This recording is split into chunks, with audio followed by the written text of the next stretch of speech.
Good evening. This morning at the Chrism Mass at the Cathedral in Lansing, these holy oils we received at the beginning of Mass were blessed and consecrated. But that wasn't the only thing that happened. Each year at the Chrism Mass, all of the priests of the diocese renew their priestly promises to the bishop. We renew these priestly promises today because the Last Supper is when our Lord gave the Church two of His greatest gifts. He gave us Himself in the Eucharist, in His body and blood.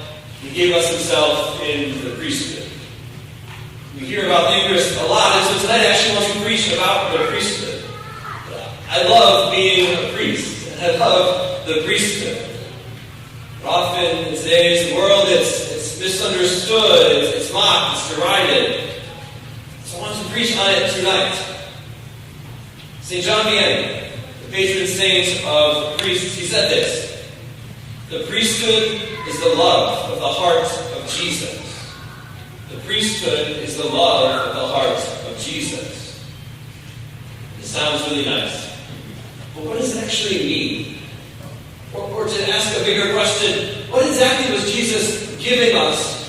What exactly was He giving His church when He gave her the priesthood? Is it simply an authority structure? Is it simply a hierarchy? I mean, sure, that's important, but it's far more than that. It's doing far more than that. That if the priesthood flows from the heart of Jesus, then what if it's in fact an expression of the love of our Lord for us? I think the answer to this lies in the prayers from the Chrism Mass this morning. Did you get that prayer, the preface? The prayer that happens right after, the Lord be with you, lift up your hearts, it's right and just. That prayer right there, it said this morning at the Chrism Mass. It said that with a brother's kindness, Christ also chooses men to become sharers in His sacred ministry through the laying on of hands. The brother's kindness. At the Last Supper, Jesus tells His apostles, "I call you friends. I call you my brothers. As you aren't simply following orders or fulfilling a task. No, you are my friends. And I have called you to myself in a particular way." The core of priestly life is not ministry. It's not activism or even authority. It's not to serve the people of God. No, it's a call to be a friend of Jesus Christ. And this was a critical moment for me in my own discernment of being a priest. As a high schooler, as I was beginning to discern the priesthood, as I was very active in my faith, I kept coming back to the reality of trust. Lord, can I trust you with my life? Lord, where are you inviting me? Where are you calling me? Then I went on a retreat that summer before my senior year of high school. And I think I've told this story before, but it was just so pivotal for me. We had this time of silent prayer. I was just kind of chilling there. And I felt the Lord prompting me to open up my Bible. So I just flipped it open. Fell open to 1 Corinthians chapter 9. My eyes fell on verse 24. Which I had underlined. It says, "In the race all runners run, but only one receives the prize. Run so as to win." And I knew this verse. I was a runner in high school. This was my verse. At that time that I read it, I heard the Lord speaking to me in the quiet of my heart.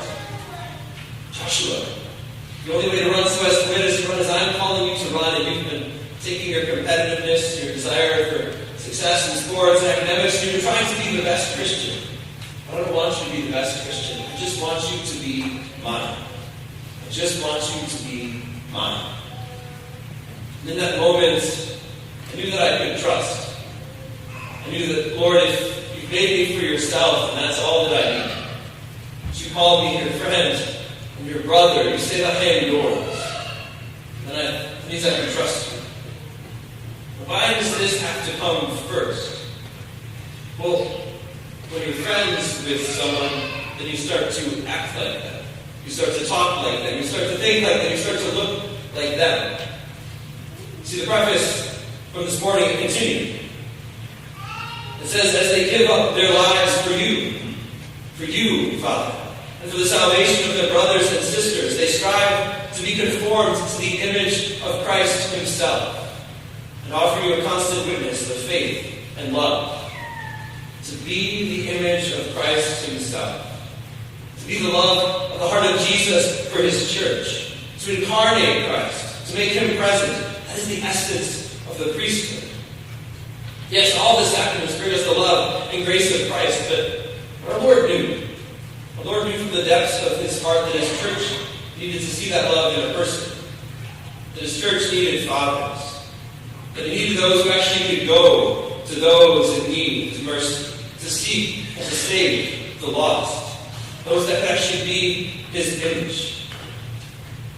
And it really is an awesome privilege to be a priest, to speak words, to have our Lord become present here on this altar, to bring God's mercy to those weighed down by sin and shame, to be a witness of his love, to be a witness of the love of the heart of Jesus for his church. It's profoundly humbling, but recognize that none of it is me. It's Christ in me. It's because he's chosen me and called me to bring him to his people in a particular way.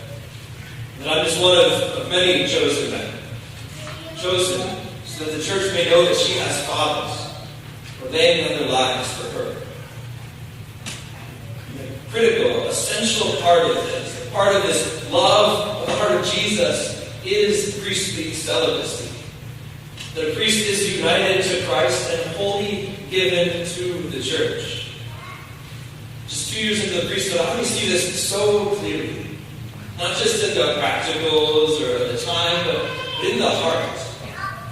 I find it kind of funny when people ask me, what's it like not to have kids? Like, well, look, when I got to St. Pat's, overnight, I suddenly had thousands of children. No time to prepare. Some of them are 3 times my age. Most of them are not very well behaved. And as a priest in Christ, I am called to love every single one of you with the heart of Christ.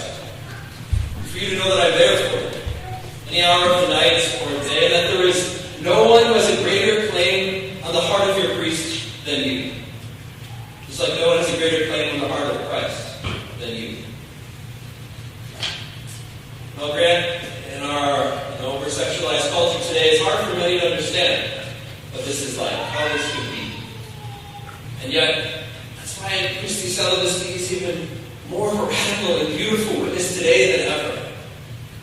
So Pope Benedict XVI said, we should not be afraid to present this scandal of a life that bases all on Christ, that bases all existence on God. So the priesthood only makes sense if it comes from Jesus, if it lives in Jesus and returns to Jesus. If it's just a man-made institution, then whatever. But if it really is the love of the heart of Jesus for his church, then it all makes sense. It makes sense how I can stand at this altar and say, this is my body given up for you. And yes, I speak in the person of Christ who offers himself to the Father for our sake, but I also speak for myself. That this is my body given to you, Heavenly Father. Here I am. You have given me this body, this life, and I offer it back to you for the sake of your people. That Jesus on the cross reveals to us the fullness of the priesthood. The priest isn't a man who's just fulfilling some sort of sacrificial function. He's not just doing some sort of role or some sort of ministry. He's a man who offers himself as a sacrifice through love. That sacrifice, that priesthood, is the love of the heart of Jesus for his church.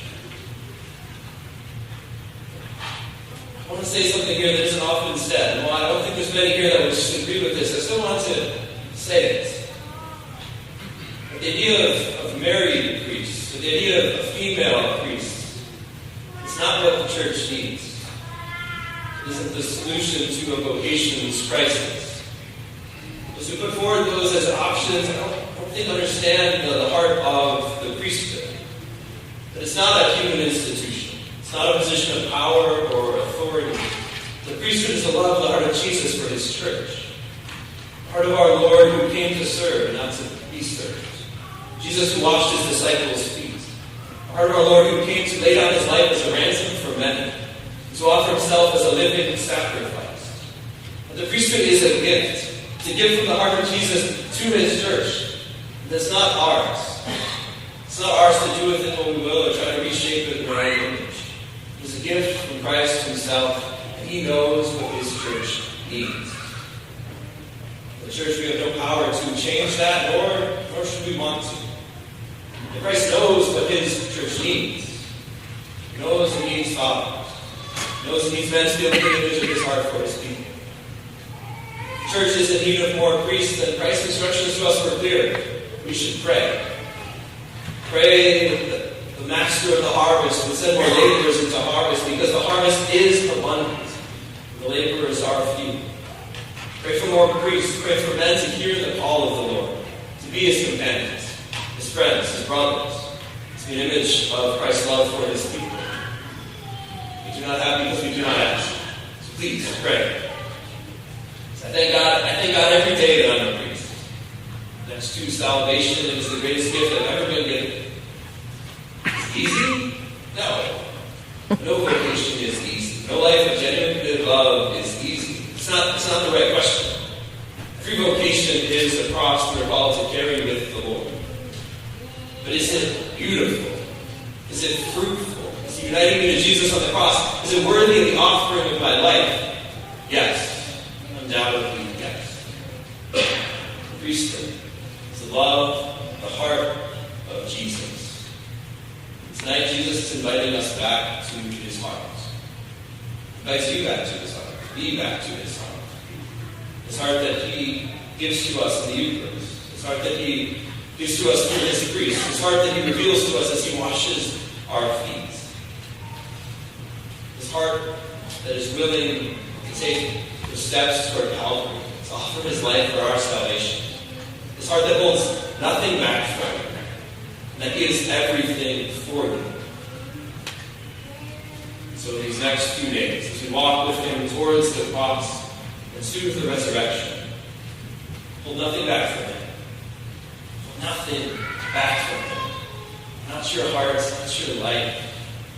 Let him have it all, friends. Let him have it all. He is trustworthy. He is all we need. Hold nothing back.